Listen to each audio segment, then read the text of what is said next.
नमस्कार, मैं हूं मनोज मानस। हमारे स्पेशल बुलेटिन में आपका स्वागत है। और सबसे पहले हम बात करेंगे शिक्षा मित्रों को अब 18,000।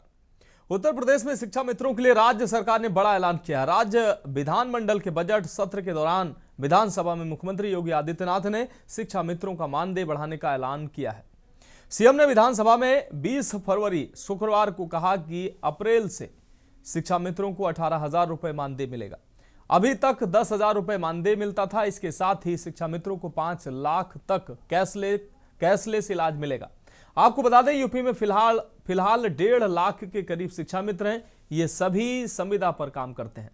माना जा रहा है कि राज्य सरकार का यह ऐलान आगामी विधानसभा चुनाव के मद्देनजर है। सरकार के इस ऐलान के जरिए यूपी में शिक्षा मित्रों की सैलरी में 80% का इजाफा हुआ है। विपक्ष पर इस दौरान मुख्यमंत्री ने निशाना साधते हुए सीएम ने कहा कि शिक्षा मित्र और अनुदेशकों को आप 3,000 रुपए देते थे, हमने 10,000 किए। अब अप्रैल से उन्हें 18,000 रुपए मिलेंगे।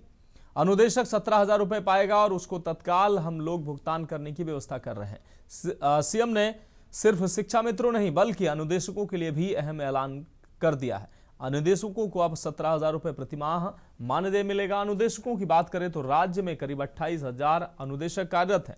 इस बजट सत्र में समाजवादी पार्टी समेत सभी विपक्षी दलों ने शिक्षा मित्रों और अनुदेशकों के मानदेय का मुद्दा उठाया था। सपा प्रमुख अखिलेश यादव, विधायक रागिनी सोनकर ने कई मौकों पर शिक्षा मित्रों के मानदेय का मुद्दा उठाते हुए सत्ता पक्ष को घेरा था।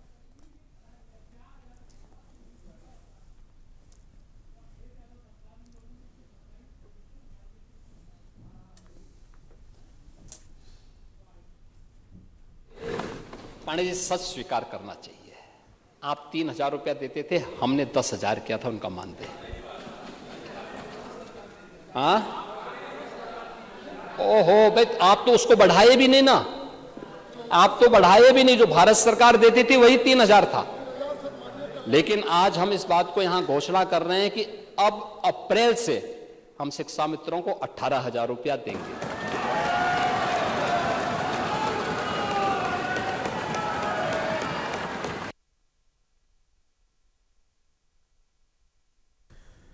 तो अब बढ़कर आएगा शिक्षा मित्रों का वेतन। यूपी में शिक्षा मित्रों के लिए सीएम ने बड़ा ऐलान किया है। मनीष तिवारी हमारे संवाददाता अधिक जानकारी के लिए हमारे साथ जुड़ गए हैं। मनीष, मुख्यमंत्री योगी आदित्यनाथ ने सदन में आज न सिर्फ विपक्ष पर निशाना साधा बल्कि जो नए बजट में जो नए ऐलान किए हैं उसकी भी उन्होंने बात कही। अब 1 अप्रैल से शिक्षा मित्रों के अनुदेशकों के वेतन में बड़ी वृद्धि की गई है। ये अब तक की बड़ी वृद्धि मानी जा रही है। इसको लेकर मुख्यमंत्री ने विपक्ष को भी घेरा। क्या कुछ अहम जानकारी इस दौरान सामने आ रही? जी बिल्कुल, शिक्षा मित्रों को लेकर के कहा जाए, जिस प्रकार से उत्तर प्रदेश के मुख्यमंत्री योगी आदित्यनाथ लगातार जो है उनके लिए ऐलान करते जा रहे हैं। अगर देखा जाए इससे पहले जो है तो स्वास्थ्य को लेकर के उनके द्वारा जो है कैशलेस की सुविधा जो है शिक्षा मित्रों को जो है उनके द्वारा दी गई। और जिस प्रकार से आज विधानसभा में उनके द्वारा ऐलान किया गया कि जो शिक्षा मित्रों को जो मानदेय जो है 10,000 मिलते थे और जो उनके सरकार के द्वारा किए गए, अब वो जो है 18,000 रुपए मिलेंगे। तो कह सकते हैं कि उनका साफ तौर से समाजवादी पार्टी पर एक आरोप भी था कि जब उनकी भारतीय जनता पार्टी की जब सरकार आई तब अखिलेश यादव के समय में, समाजवादी पार्टी की सरकार के समय में शिक्षा मित्रों को मात्र 3,000 रुपए मिलते थे, जो लगातार अब बढ़ते जा रहे। 10,000 से अब 18,000 तक उनके द्वारा इस राशि को जो है बढ़ाया गया है। तो कहा जाए, जिस प्रकार से जो है कैशलेस सुविधा के साथ साथ जो है अब मानदेय में बढ़ोतरी और विपक्ष पर निशाना साधते हुए ये जरूर उनका ये लगातार हर एक योजना पर जो है उनके द्वारा जो है मुख्यमंत्री के द्वारा जो है विपक्ष को जरूर उनके द्वारा घेरा गया, चाहे कानून व्यवस्था हो या बाकी अन्य चीजें हो या बच्चों की पढ़ाई से लेकर के, जिस प्रकार से जो है कि कितने बच्चे जो है उनके द्वारा परसेंटेज की 5% के आसपास जो है बच्चे जो है जो है एग्जाम से या स्कूल से जो है ड्रॉप कर लिया करते थे, अब जो है वो प्रतिशत जो है 0.3 रह गया है। अब जिस प्रकार से उन्होंने स्वास्थ्य को लेकर के भी बहुत सारी चीजें उनके द्वारा बताई गई, जिस प्रकार से 28,000 अनुच्छेद कार्यकृत जो अनुदेशकों की भी जो है उनके द्वारा ये बताया गया कि उनको 17,000 रुपए जो है इनको मानदेय दिया जाएगा। तो कह सकते हैं कि पूरी तरीके से जो है शिक्षा मित्रों के ऊपर जिस प्रकार से जो है देखा जा सकता है कि उत्तर प्रदेश की योगी सरकार जो है शिक्षा मित्रों के ऊपर काफी मेहरबान होती हुई नजर आ रही है। तो जिस प्रकार से देखें 5 लाख तक जो है कैशलेस इलाज की सुविधा है और ये लगातार ये घोषणाएं जो है शिक्षा मित्रों के लिए एक बहुत ही बड़े तोहफे के रूप में देखी जा सकती है। अब आगे ये देखना है कि जिस प्रकार से और भी योजनाएं जो है मुख्यमंत्री के द्वारा बताई गई हैं, अब ये देखना है कि हर एक कई योजनाओं के लिए कई 100 करोड़ रुपए का जो है बजट जो है पारित किया है। एआई का ये मामला है, एआई के तहत जिसमें बच्चों से जुड़ा ये मामला है, तो उसको कैसे आगे की तरफ प्रगति की जाए, तो उसके लिए भी जो है उनके द्वारा बजट में राशि की घोषणा की गई। लेकिन सबसे मुख्य बिंदु अगर देखा जाए तो शिक्षा मित्रों के लिए सबसे बड़ा तोहफा जो है इनको देखने को मिला है। जी हाँ बिल्कुल मनीष, इस तमाम जानकारी के लिए आपका बहुत बहुत शुक्रिया। यूपी में शिक्षा मित्रों के लिए सीएम योगी ने बड़ा ऐलान किया है और कहीं ना कहीं उनके वेतन में बड़ी वृद्धि की है। अनुदेशकों के भी वेतन में वृद्धि की है। 1 अप्रैल से बढ़ोतरी का लाभ इनको मिलना शुरू हो जाएगा। यूपी में शिक्षा मित्रों के लिए सीएम का ये बड़ा ऐलान सामने आया। और अब बात करेंगे अगली सुनवाई 9 मार्च।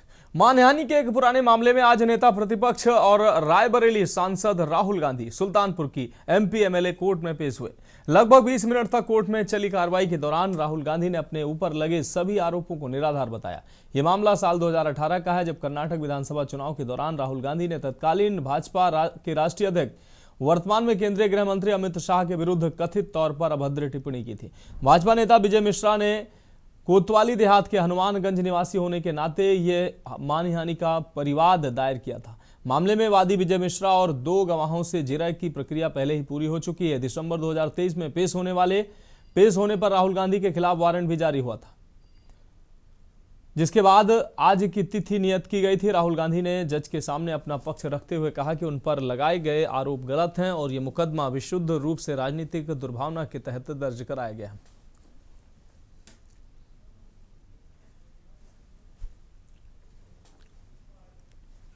राहुल गांधी जी माननीय एमपी एमएलए कोर्ट में पेश हुए थे और उनका 313 का बयान रिकॉर्ड होना था। माननीय कोर्ट ने उनका 313 का बयान रिकॉर्ड किया। उन्होंने अपने को निर्दोष बताया और फैब्रिकेटेड कहा कि सीडी जो है वो फैब्रिकेटेड है और हमने ऐसा कोई स्टेटमेंट नहीं दिया था। मेरा स्टेटमेंट तोड़ मरोड़ कर पेश किया गया है। तो इस तरह का स्टेटमेंट दिया है उन्होंने और अपने को सफाई साक्ष्य में देना बताया गया है और नेक्स्ट डेट 9 मार्च लगी हुई है। आज माननीय राहुल गांधी जी का मुकदमा एमपी एमएलए कोर्ट में उनका बयान अंडर सेक्शन 313 दर्ज किया जाने हेतु लगा हुआ था। माननीय राहुल गांधी पूर्व निर्धारित समय से न्यायालय में उपस्थित हुए। उन्होंने अपना बयान दर्ज कराया। अगली सुनवाई 9 मार्च 2026 को वास्ते सफाई साक्ष्य मुकदमा नियत किया गया है। उनके खिलाफ जो अभी साक्ष्य दाखिल हुआ था पिछली पेशी पे या जो भी बयान जो है दर्ज कराया था वादी मुकदमा की ओर से, उस पर राहुल जी का क्या कहना है? माननीय राहुल जी ने अपने ऊपर लगाए गए सारे आरोपों से इनकार किया। उन्होंने कहा कि ये राजनीतिक दुर्भावना से ये दायर किया गया एक। राहुल गांधी जी माननीय एमपी एमएलए को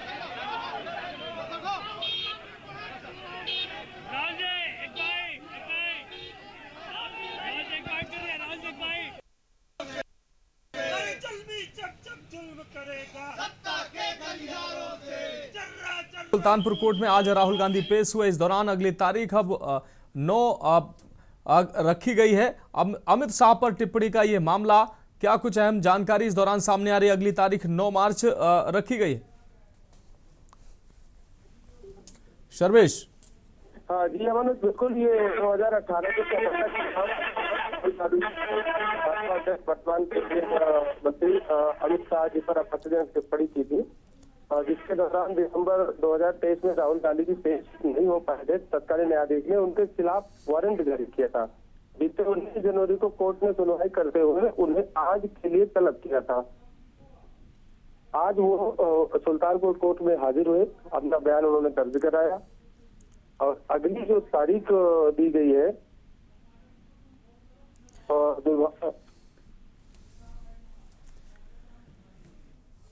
बिल्कुल सर्वेश, अगर देखा जाए आज कोर्ट में सुरक्षा के भी इंतजाम किए गए थे।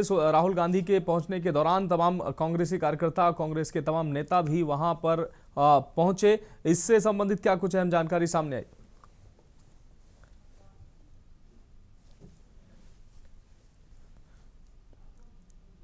सर्वेश, आप हमें सुन पा रहे हैं?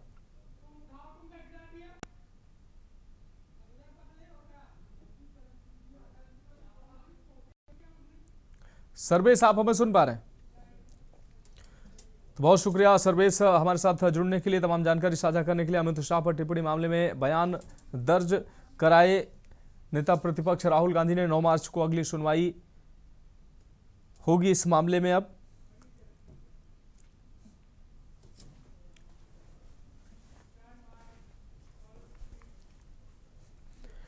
और अब बात करेंगे एक कुम्हार 1 करोड़ का नोटिस। रायबरेली जिले के एक शहीद परिवार पर अचानक जीएसटी विभाग का नोटिस आने से सदमे की स्थिति है। कुम्हार समुदाय से जुड़े इस परिवार को 1 करोड़ रुपए से अधिक का कर नोटिस थमाया गया। परिवार के सदस्य निरक्षर होने के कारण वे नोटिस की भाषा और कानूनी प्रक्रिया समझने में असमर्थ हैं। परिजनों का आरोप है कि उनके पैन कार्ड का गलत इस्तेमाल कर किसी ने फर्जी फर्म बनाई और उसी के नाम पर भारी भरकम कर बकाया दिखाया गया। शहीद के परिवार का कहना है कि उन्होंने कभी कोई व्यापार नहीं किया, न ही किसी कंपनी का संचालन किया। इस घटना से परिवार गहरे सदमे में है और उन्होंने प्रशासन से न्याय की गुहार लगाई। परिजन मांग कर रहे हैं कि मामले की निष्पक्ष जांच हो और दोषियों पर कार्रवाई की जाए ताकि शहीद परिवार को इस अन्यायपूर्ण बोझ से मुक्ति मिल सके। तो परिवार सदमे में है। पैन कार्ड के गलत इस्तेमाल से फर्जी फर्म बनाने का आरोप है प्रशासन से। अब न्याय की गुहार ये परिवार लगा रहा है। तो कुम्हार को 1 करोड़ रुपए से अधिक का जीएसटी नोटिस मिला है, जिससे उसका परिवार सदमे में है। इसके बाद में नोटिस है 15 तारीख का। इसके बाद में फिर चला है वह का पढ़वाया, हम बहुत अनपढ़ आदमी हैं। इसके बाद में पढ़वान 1 करोड़ 25,000 रुपया हमारे पास टैक्स आवा है। कारोबार वही मिट्टी का हमारा पास है, वही बर्तन बनाते हैं, गरिया है, सुराही है, कुज्जा चाय वाले बनाते हैं, वही बना के अपन बच्चे जियाते हैं। हाँ, इसके बाद में न हमारे पास एको बिस्वा खेती है, न एको बिस्वा ज़मीन है मेरे पास। वह का जहाँ से आया है वह का वापस हो जाए। हम बहुत ही परेशान हैं। नित्य टाइम लड़का बच्चा सब लोग नहीं परेशान हो रहे, दवा खाए के हम तुरंत ख़त्म हो जाएंगे। 1 करोड़ कहाँ हम दे पाएंगे। युवक जो है वो मिट्टी के बर्तन कुल्हड़ बनाकर अपने परिवार का भरण पोषण करता है, लेकिन पैन कार्ड का कहीं ना कहीं गलत दुरुपयोग कर इसके ऊपर ये 1 करोड़ रुपए का जीएसटी का जो नोटिस है वो आया है। अब इससे परिवार सदमे में है और कहीं ना कहीं न्याय की मांग कर रहा है। प्रशासन से न्याय की गुहार अभी ये परिवार लगा रहा है। आप तस्वीरों में देख सकते हैं ये व्यक्ति शहीद और उसके परिजन मिट्टी के बर्तन बनाकर अपने परिवार का भरण पोषण करता है शहीद।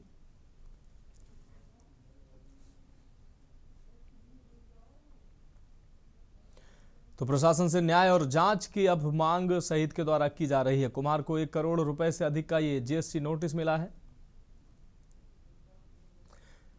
तो परिवार अब सदमे में है। निरक्षर शहीद जो है वो कहीं ना कहीं सदमे में है, उसका परिवार भी सदमे में है और प्रशासन से न्याय की गुहार लगा रहा है। तो मिट्टी का बर्तन बनाकर परिवार का भरण पोषण करने वाला ये व्यक्ति, जिसके साथ कहीं ना कहीं फर्जीवाड़ा हुआ है, और इस फर्जीवाड़े की जांच की मांग अब शहीद के द्वारा की जा रही है और प्रशासन से वो न्याय की गुहार लगा रहा है।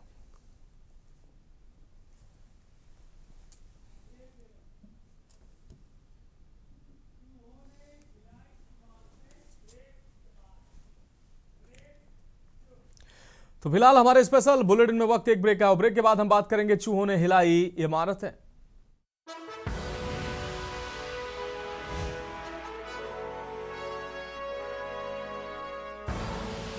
आप देख रहे हैं के न्यूज, खबरों का सारथी। ब्रेक के बाद एक बार फिर से हमारे स्पेशल बुलेटिन में आपका स्वागत। हम बात कर रहे हैं चूहों ने हिलाई इमारतें। कानपुर के नवाबगंज में चूहों के आतंक से तमाम इमारतें खतरे में आ गई हैं। चूहों की दहशत के चलते कई परिवार अपने घरों में नहीं रह पा रहे हैं। नवाबगंज के कई मकानों की नींव चूहों ने खोखली कर दी है और जलापूर्ति लाइनों को भी ध्वस्त कर दिया है। खोखली नींव होने के कारण अंदर ही अंदर पानी भरने और मिट्टी दरकने से देर रात कई मकानों की फर्श धंस गई। वहीं मकान में रहने वाले लोगों ने बताया कि चूहों का आतंक इलाकों में बढ़ चुका है। मकानों की नींव खोखली हो चुकी है, जिसके कारण जमीन धंस रही है। कई फुट से भी ज्यादा बड़े बड़े गड्ढे हो चुके हैं। परिवारीजनों के अंदर इससे डर समाया हुआ है। न तो लोग घर के अंदर जा पा रहे हैं और न ही बाहर। आसपास के जो मकान हैं उनमें दरारें आ गई हैं। ऐसे में लोगों ने घरों के छज्जों पर बांस बल्ली लगा दी है। क्षेत्रीय पार्षद राजकिशोर यादव ने बताया कि सूचना मिलने पर उन्होंने जलकल नगर निगम की टीम को बुलाया। जल्द ही लाइनों की मरम्मत की जाएगी। तो चूहों ने खोखली कर दी इमारतें। जैसा कि ये नवाबगंज का पुराना इलाका है, इसको चंपी वाली गली से जुड़ा हुआ क्षेत्र है और यहाँ पर ये जो हमारे जो सहाय जी हैं, बहुत पुराने का 70 वर्ष पुराना इनका मकान है। और आप देखेंगे कि जैसा कि इस इलाके में संपूर्ण गलियों में चूहों ने बड़े बड़े बिल बना रखे हैं, जिसके कारण आपने देखा होगा कि अभी एक नाला धंस गया था ब्रह्मनगर का, वहाँ भी यही पोजीशन थी कि चूहों ने पूरे बाजार को खोखला कर दिया था। और वही हालात नवाबगंज थाने से और नवाबगंज धर्मशाला के बीच में आप देखिए जाके रोड के किनारे किनारे बड़े बड़े बिल बना रखे हैं। यह हमारे मोहल्ले में चूहों का इतना बड़ा आतंक आ गया है कि जगह जगह गड्ढे हो गए हैं। एक मकान धंसने से बच गया है। मोहल्ले में एक मंदिर है, मंदिर में हम लोग पूजा करने जाते हैं, चूहों ने इतना आतंक मचा रखा है, जगह जगह गड्ढे हो गए हैं। मेरी कई गलियों में पानी इतना भरने लगा है, चूहों के बहुत आतंक हो गए हैं। एक परिवार अभी बचा है दुर्घटना होने से। इसकी शिकायत हम लोगों ने कई जगह करी है, फिर हमारे क्षेत्रीय पार्षद से हमने करी है। वो लोग आए हैं, वहाँ की टीम राजकिशोर सर आए हैं, उन्होंने देखा है तो निरीक्षण कर रहे हैं। तो चूहे ने खोखली कर दी नींव, धंस गए कई मकान। हमारी संवाददाता सारिका गुप्ता इस खबर पर हम जानकारी के लिए हमारे साथ जुड़ चुके हैं। सारिका, कई मकानों की नींव खोखली हो चुकी है, लोग दहशत में हैं, घरों पर खतरा मंडरा रहा है। ये चूहों का आतंक है या कुछ और, क्या कुछ अहम जानकारी? बिल्कुल मनोज, मैं बता दूं जिस तरीके से कानपुर का नवाबगंज क्षेत्र है, यहाँ पर कई पुराने मकान हैं, उनमें चूहे इस तरीके से हावी हैं, उनका आतंक इतना बढ़ गया है कि उसकी जो नींव है उसको खोखली कर दिया है। और कहीं ना कहीं रही कुछ शिकस्त जो है वो जलकल विभाग ने कर दी है, क्योंकि जलकल विभाग ने लाइनों को डालने के लिए खुदाई करी थी और उसके बाद वो जो जहाँ पर खुदाई हुई थी उसको बंद कर दिया गया, लेकिन वहाँ की जगह जो खोखली हो गई थी। उसके बाद अब चूहों ने वहाँ पर खुदाई कर दी है, चूहों का जो नींव खोद दी है। उसके बाद जो है लोगों की घरों में दीवारें जो है वो उनमें दरारें पड़ गई और बड़े बड़े गड्ढे हो गए। तो लोग अब जो है ना बहुत डर रहे हैं, घरों के बाहर और आने जाने का जो रास्ता है वो भी बंद हो चुका है। और कहीं ना कहीं लोग अब चूहों को दोष दे रहे हैं और साथ ही जलकल विभाग को भी। ये पूरी सूचना जब क्षेत्रीय पार्षद को पता चली तो वो मौके पर पहुंचे, उन्होंने देखा, लोगों से बातचीत करी, उनकी समस्याओं का निदान के लिए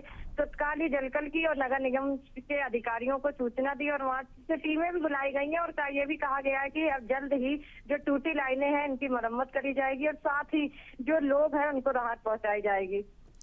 हाँ बिल्कुल सारिका, इस तमाम जानकारी के लिए आपका बहुत बहुत शुक्रिया। तो मकानों में कई फीट से ज़्यादा गहरे गड्ढे हो गए हैं, लोगों में भी दहशत है, अन्य इमारतों अन्य मकानों में खतरा मंडरा रहा है, नींव खोखली हो चुकी है, पानी नालियों और सीवर का पानी रिस कर घरों में आ रहा है, जिससे लोगों का जीना भी मुहाल हो रहा है और लोगों में दहशत भी है, क्योंकि उनकी नींव मकानों की खोखली हो चुकी है।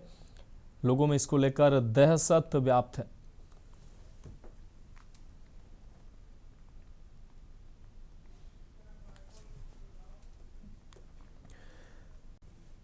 और अब बात करेंगे गोरखपुर आई कांड। खबर गोरखपुर से, जहां new Rajesh hitech hospital Jaddupatti Sikriganj में 1 फरवरी को आयुष्मान योजना के तहत 30 मरीजों का मोतियाबिंद ऑपरेशन किया गया। ऑपरेशन के बाद संक्रमण फैलने से अब तक 9 मरीजों की आंख डॉक्टरों को निकालनी पड़ी है। परिजनों के अनुसार मरीजों की आंखों में संक्रमण तेजी से बढ़ रहा था और मस्तिष्क तक संक्रमण फैलने की आशंका के चलते चिकित्सकों ने आंख निकालने का निर्णय लिया। जानकारी के मुताबिक राजेंद्र सिंह की आंख में संक्रमण फैलने के बाद उनका उपचार दिल्ली एम्स में किया गया, जहां डॉक्टरों ने एक आंख निकाल दी। बताया जा रहा है कि 17 से अधिक मरीज संक्रमण की चपेट में आए हैं, जिनका इलाज दिल्ली, लखनऊ, वाराणसी और गोरखपुर के विभिन्न अस्पतालों में चल रहा है। मामले के सामने आने के बाद स्वास्थ्य विभाग की कार्य प्रणाली पर सवाल खड़े हो गए हैं।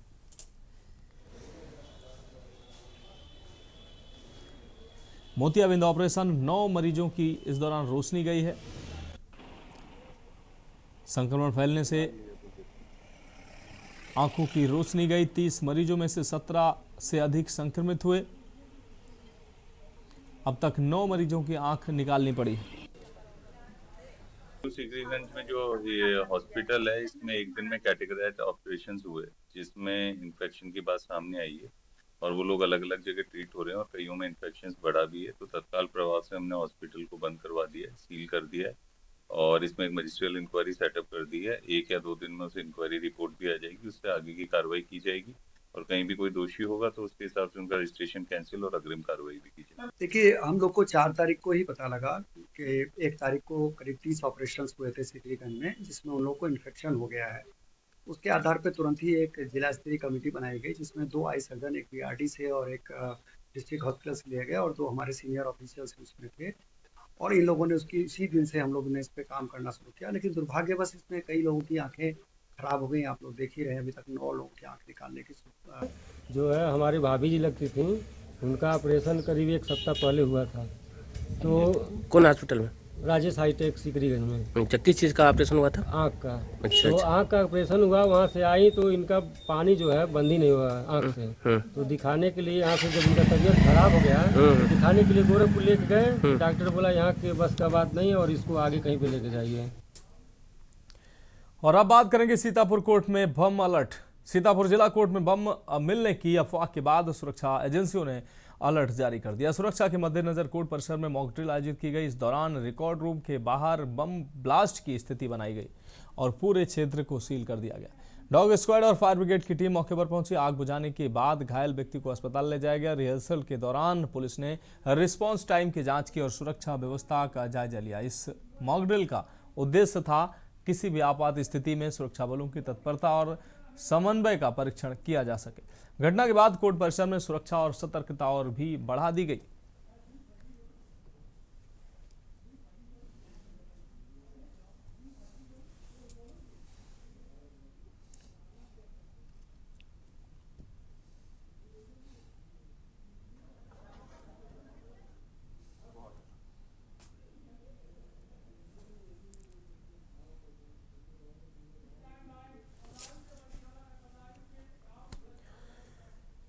और इस बीच बदायूं से अहम खबर सामने आ रही है। बदायूं से खबर हम आपको दिखा रहे हैं। यादव जी की लव स्टोरी फिल्म का विरोध तेज। बदायूं से खबर आपको दिखा रहे हैं। बड़ी संख्या में यादव समाज के युवा तहसील परिसर पहुंचे। युवाओं ने तहसीलदार बिसौली को सौंपा ज्ञापन। फिल्म के नाम और कथित विषय वस्तु पर जताई आपत्ति। सामाजिक सौहार्द बिगाड़ने का लगाया आरोप। फिल्म की रिलीज पर रोक लगाने की मांग। सामग्री की जांच कर कार्रवाई की उठाई मांग।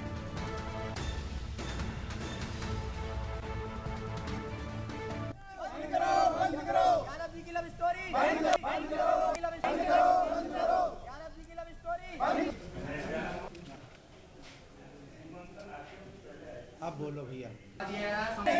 यादव जी की लव स्टोरी नहीं चलेगी, नहीं चलेगी। यादव जी की लव स्टोरी नहीं चलेगी, नहीं चलेगी। यादव जी की लव स्टोरी नहीं चलेगी, नहीं चलेगी। यहाँ पर हमने तहसीलदार साहब को एक ज्ञापन सौंपा है। उस ज्ञापन का जो विषय है उसमें ये रहा है कि 27 तारीख को मूवी रिलीज हो रही है जिसका नाम है यादव जी की लव स्टोरी। हालांकि उसमें जितने अभी रोल किया गया, जितने अभिनेत्री अभिनेता हैं, उसमें से कोई भी यादव जाति का नहीं है और उसमें जो एक आपसी समाज में वैमनस्यता फैलाने के लिए, हमारी भावनाओं को आहत करने के लिए, जाति के लिए टारगेट किया गया है। तो उसके खिलाफ हमने उस फिल्म पर रोक लगाने के लिए हमने यहाँ पर ज्ञापन सौंपा गया है, जिसके बावजूद भी हमारे बहुत सी जगह प्रदर्शन और ज्ञापन भी सौंपा जा रहा है। हालांकि एक हमारा जिला है संभल। फिलहाल अभी के लिए मेरे साथ खबरों में इतना ही। मुझे दीजिए इजाजत और आप देखते रहिए के न्यूज इंडिया।